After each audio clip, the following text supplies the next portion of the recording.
through this.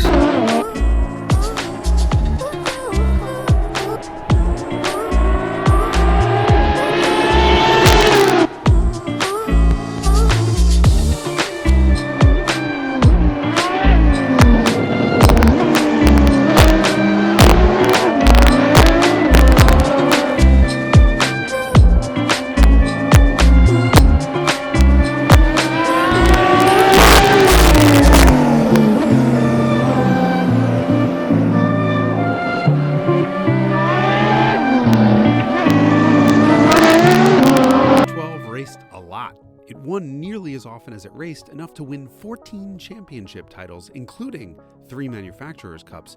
This is a very big win and a very important win for the team.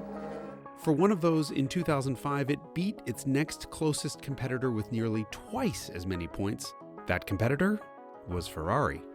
And this is the homologation street car built just so the racing could happen. 50 road cars were built, called MC12 for Maserati Corse, for Maserati Racing, and 12 cylinders. An additional 12 track-only Versione Corse, or racing versions, were built, making total production of the MC12 just 62 units. By comparison, Ferrari made 400 Enzos. The Enzo was not only more common, it was slower. The MC12 beat the Enzo by a 10th around Top Gear's track and by a 2nd around the Nürburgring. It set production car lap records at both tracks. Of 3,150 pounds is made possible by a carbon fiber and Nomex honeycomb sandwich monocoque. Aluminum front and rear subframes carry double wishbone suspension with pushrod actuated fixed bogie coilover shocks. The Enzo was the first road car ever to have carbon ceramic brakes, but the MC12 had conventional steel Brembos and center lock wheels. The MC12 has a modified version of the 65-degree Ferrari F140 V12 that made its debut in the Enzo. It has the same 6-liter displacement, titanium connecting rods, and 4 valves per cylinder.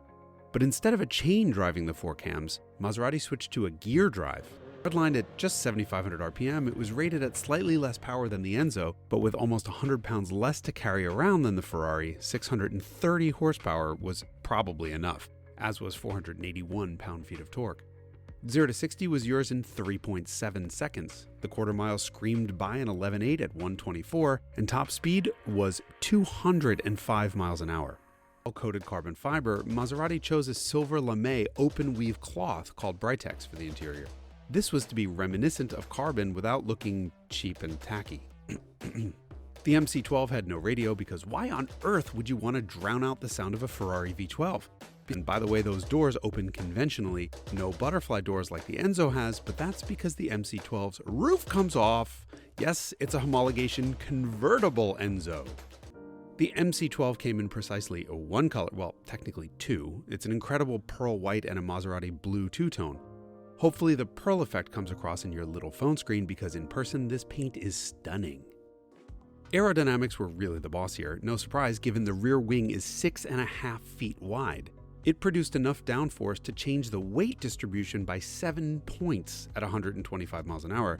The strakes in the air intakes aren't just the most visually impressive angle of the car, but they stopped small children from being sucked into the cooling ducts. The side profile is dominated by the squared-off horizontal shelf of a shoulder line that swoops up and down again. It's not actually all that different from a Ferrari Testarossa in its contour.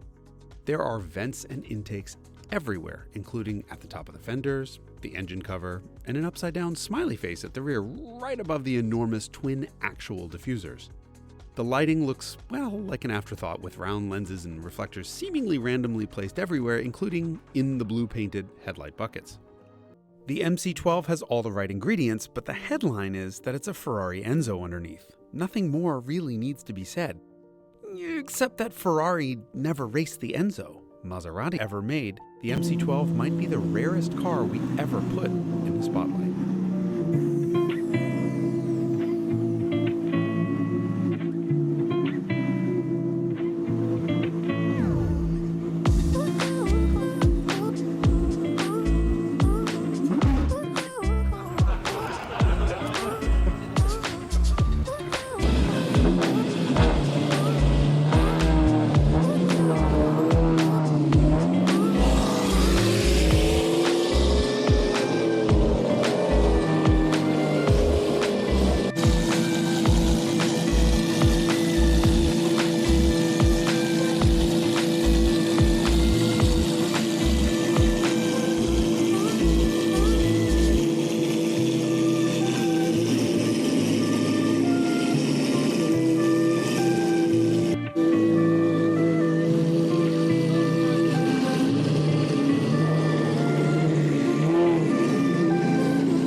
you enjoy the video, please consider subscribing, likes, comments, shares and turn on the notification bell. You will be notified of new video coming out.